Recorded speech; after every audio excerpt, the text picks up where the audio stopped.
Em especial esta, pessoal, que embora aquele material fosse muito ruim, conseguimos tirar uma esmeralda muito bonita. Para essa pedra fizemos o corte esmeralda tradicional.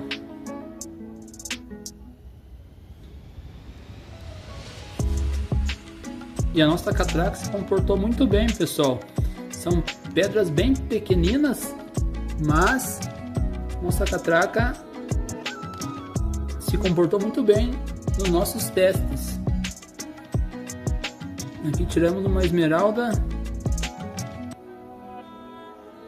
também de boa qualidade. Embora tivéssemos só biribas, conseguimos tirar pedras muito bonitas.